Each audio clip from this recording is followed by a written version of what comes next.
दुनिया भी दीपू दास की उस खौफनाक मौत के सदमे से उभरी भी नहीं थी कि बांग्लादेश से एक और दिल दहला देने वाली खबर सामने आई है। खबर ये कि यूनुस के राज में उग्र भीड़ ने, बेकाबू भीड़ ने एक और हिंदू बेटे को नोच नोच कर मार डाला है। दीपू चंद्रदास के बाद अब अमृत मंडल उर्फ सम्राट, जिसकी उम्र मात्र 29 साल थी, उसे कुछ हैवानों ने बीच बाजार दबोचा और तब तक लात घूंसे मारे जब तक उसकी सांसें बंद नहीं हो गई। गौर करने वाली बात यह है कि इस बार उग्रवादियों ने, उग्र भीड़ ने ईश निंदा का कोई पुराना बहाना नहीं मिला था उनको, तो उन्होंने एक नया आरोप गढ़ दिया खुद से। सवाल यह है कि क्या बांग्लादेश में अब किसी भी हिंदू को मारने के लिए सिर्फ एक इल्जाम ही काफ़ी है?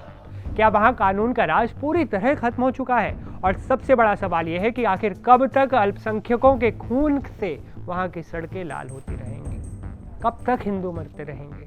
ये बहुत बड़े सवाल हैं जो अब लगातार उठ रहे हैं। ये वारदात बुधवार रात करीब 11 बजे की है। जगह थी पांगशा उपजिला की हुसैन डांगा ओल्ड मार्केट। सोचिए, बाजार में भीड़ थी, शोर था, लेकिन उस भीड़ के बीच एक इंसान की जान ली जा रही थी और कोई उसे बचाने वाला नहीं था। अमृत मंडल पर कथित तौर पर वसूली के आरोप लगाए गए। इसी वसूली के नाम पर भीड़ को उकसाया गया और फिर शुरू हुआ मौत का वो नंगा नाच, जिसने इंसानियत को शर्मसार कर दिया। दोस्तों, हैरानी की बात यह है कि इस पूरी घटना के दौरान पुलिस कहीं नजर नहीं आई। जब अमृत की सांसें थम गई तब पुलिस ने गुरुवार सुबह इस घटना की पुष्टि कर दी। पांगशा मॉडल पुलिस स्टेशन के ओसी शेख मोइनुल इस्लाम ने बताया कि अमृत मंडल पुलिस की सूची में दर्ज एक गैंग का सरगना था। मगर सवाल फिर वही है, अगर वो अपराधी था तो क्या उसे सजा देने का हक सड़क पर चलती भीड़ को है? बहुत बड़ा सवाल है। क्या बांग्लादेश में अदालतें बंद हो चुकी हैं, या फिर अपराधी होने का टैग सिर्फ इसलिए लगाया गया ताकि एक और हिंदू की हत्या को जायज ठहराया जा सके? पुलिस अब जांच की रस्म पूरी कर रही है, लेकिन जो जान चली गई उसका हिसाब कौन देगा? कौन देगा उसका हिसाब? ये बहुत बड़ा सवाल है।